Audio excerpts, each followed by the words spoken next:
baik-baik aja. Jangan menangis, Run. Aku hanya takut aja ya. Runi, sebaiknya kamu pulang.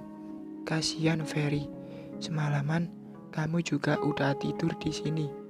Nggak baik meninggalkan suami berlama-lama, apalagi kalian pengantin baru. Ibu Asih berucap sambil mengupas apel.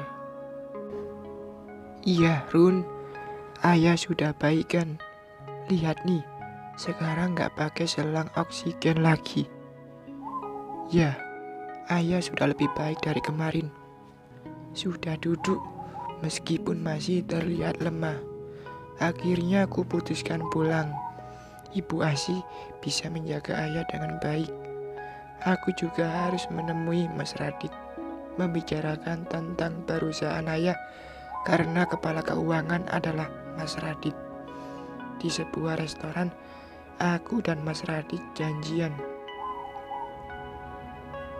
Kamu baik-baik aja, Run. Ya, Mas. Lebih baik dari sebelumnya, jawabku. Sebenarnya, aku masih menyimpan sakit hati yang teramat besar. Ibuku sudah cerita. Aku turut prihatin, Run. Aku ingin bicarakan ini dengan ayah. Tapi melihat kondisi ayah, rasanya belum saatnya, Mas. Itu keputusan yang tepat. Sakit jantung Pak Kala akan tiba-tiba kambuh kalau mendengar berita buruk. Apalagi yang selingkuh adalah menantu dan anak tirinya. Oh iya, Mas. Aku minta tolong, semua pengeluaran yang diminta Mas Ferry di perusahaan harus atas persetujuanku. Jika ia meminta uang atas nama sebagai menantu ayah, tolak saja. Saat ini ia tak lebih dari seorang karyawan seperti dulu. Baiklah, Run, aku mengerti. Merebahkan tubuh, rasanya hari ini melelahkan. Aku terus berpikir bagaimana cara membalas Mas Ferry dan Kak Gina. Kak Gina sangat pintar mengambil hati. Buktinya, ayah sering memberikan uang lebih untuk keperluannya ke salon. Runi, Runi, terdengar Mas Ferry berteriak memanggil. Kedengarannya ia sedang kesal. Tapi kok tumben ia pulang siang ini? Ada apa sih, Mas? Tanyaku sambil menuruni anak tangga. Aku mau Radit dipecat. Pi Ija yang sedang berdiri tak jauh dari Mas Ferry terlihat terkejut. Ada apa dengan Radit, Mas? Tanya Kak Gina. Beraninya ia menolak saat aku minta uang buat menjamu temanku. Hah, kok bisa? Lalu Kak Gina memalingkan pandangan padaku. Runi, lihat tuh, tingkah Radit sudah mentang-mentang. Itu makanya, jangan memanjakan anak pembantu. Tanpa segan Kak Gina berucap, seolah Bi Ija tak berharga di rumah ini. Jaga ucapanmu, Gin. Bi Ija gak salah apa-apa loh, tegur Kak Yona. Alah, kan emang kenyataan Radit anak pembantu. Cepat bilang ayah untuk pecat Radit. Masa aku minta uang dimasukkan ke bon? Aku minta uang, bukan minjam. Aku berdiri tenang sambil melipat tangan di perut. Entah kenapa kekesalan Mas Ferry sangat aku suka. Mas Radit udah benar kok. Jika ada urusan yang tak ada hubungan dengan perusahaan, bukan tanggung jawab perusahaan membiayainya, jawabku. Inilah saatnya aku membalaskan dan akan memberitahu posisinya. Jika ia bisa melakukan sesuka hati di belakangku, maka aku juga bisa. Mas Ferry, Mas Radit udah benar kok. Jika ada urusan yang tak ada hubungan dengan perusahaan, bukan tanggung jawab perusahaan membiayainya, jawabku.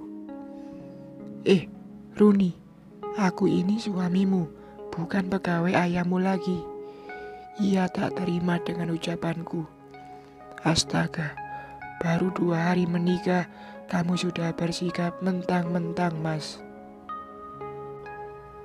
Runi, jika kamu memperlakukan aturan seperti itu pada Mas Ferry, nanti pegawai yang lain tak akan menghargai suamimu. Lagian hanya menjamu tamu, apa salahnya mengeluarkan biaya sedikit? Toh teman suamimu juga kan?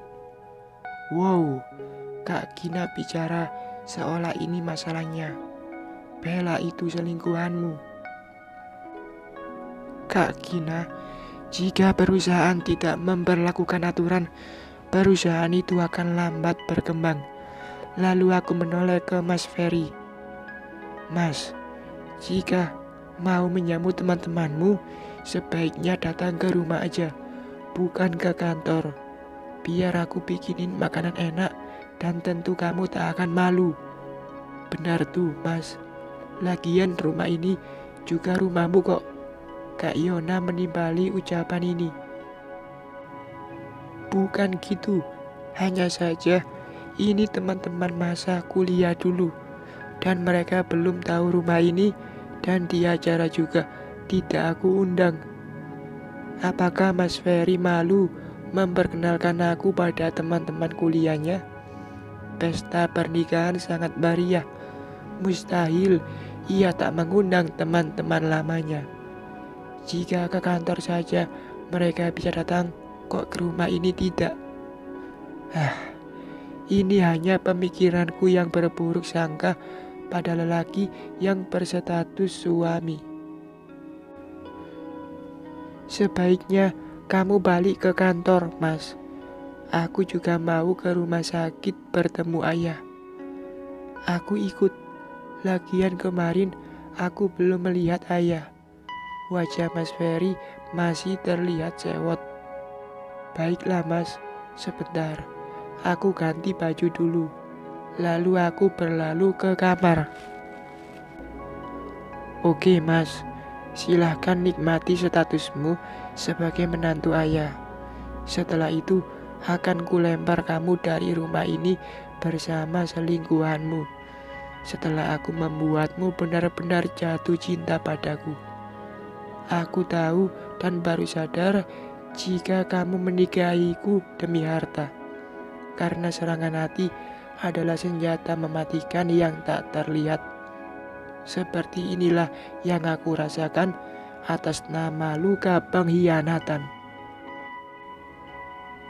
Aku merasa sangat bodoh. Seharusnya sadar diri kalau wanita gendut tak mungkin dicintai lelaki tampan seperti Mas Ferry. Seandainya aku bukan anak pemilik perusahaan, mungkin belum tentu Mas Ferry ingin menikahiku. Tak ada cerita cinta tulus yang tak memandang fisik. Yang ada pasti fisik yang utama selain harta. Jangan nangis, Runi. Ia bukan segala-galanya bagimu. Kamu masih muda dan bisa mencari kebahagiaan lain. Selalu mensugesti diri agar hati bisa lebih kuat. Sekali lagi, teringat kata ibu. Gunakan otak bukan perasaan di situasi tertentu. Itulah yang sedang aku coba. Ku buka lemari pakaian. Semua pakaianku berukuran XL. Terlihat di kaca rias, pipi tembem, dan rambut bergelombang sepundak yang diikat satu. Untung aku berkulit kuning langsat dan tinggi 160 cm. Hingga sedikit menutupi kekurangan. Tapi tetap saja kalau berjalan dengan Mas Ferry tidak cocok. Seperti biasa, baju yang kupakai kali ini dress hitam selutut dan sepatu berhak tinggi agar tubuhku terlihat lebih kurus. Rambut bergelombang diikat agar lebih rapi. Tidak ada polesan make up tebal karena aku lebih nyaman natural. Setelah itu, aku menuju lantai 1. Agar mempercepat langkah, sepatu dijinjing menuruni anak tangga. Sampai di ruang tengah, tak terlihat Mas Ferry. Lalu aku menuju ke ruang tamu mencarinya. Hanya Kak Yona yang terlihat sedang membaca koran. Aku berbalik badan menuju ruang makan. Atau bisa jadi Mas Ferry di teras belakang. Ntar aku minta sama ayah saja. Ngomong sama Runi ribet. Dan lihat aja ntar. Pasti ia pakai baju hitam ke rumah sakit. Kayak ke pemakaman aja. Terdengar Mas Ferry berucap sumbing. Entah sama siapa. Ku pelankan langkah agar ia tak menyadari kedatanganku. Karena dari kalimat yang terdengar pasti membicarakan aku. Posisiku beberapa langkah lagi melewati ambang pintu ke ruang makan. Ide yang bagus. Lah iyalah mas, semua bajunya di lemarinya dominan hitam. Katanya sih biar kelihatan lebih kurus. Tapi tetap aja kayak galon besar. Hahaha. Kali ini suara Kak Gina yang terdengar menghina. Ternyata Mas Ferry bicara dengan Kak Gina. Sudah pasti membicarakan aku karena hanya aku yang berbadan gemuk di rumah ini dan semua baju dominan warna hitam. Jadi seperti ini mereka mencemoohku tanpa rasa ragu mencaci dan menjadikan kekurangan fisik sebagai bahan bercanda. Ku kepal tangan menahan emosi. Aku harus bisa mengendalikan diri agar mereka bisa dibalas. Jangan keras-keras ngomongnya sayang. Tahu aja kamu lebih cantik dan menarik dari si galon. Hahaha. Kali ini Mas Ferry memanggil Kak Gina dengan panggilan sayang. Dan mereka tertawa hingga membuat kupingku semakin panas. Ternyata kata sayang bukan saja padaku selama ini. Entah sudah berapa lama mereka menjalin hubungan. Apakah jauh sebelum aku menikah atau tepatnya masih kala pacaran dengan Mas Ferry. Sekali lagi mengumpat diri betapa bodohnya hingga termakan rayuannya. Runi. Tiba-tiba Kak Yona memanggilku.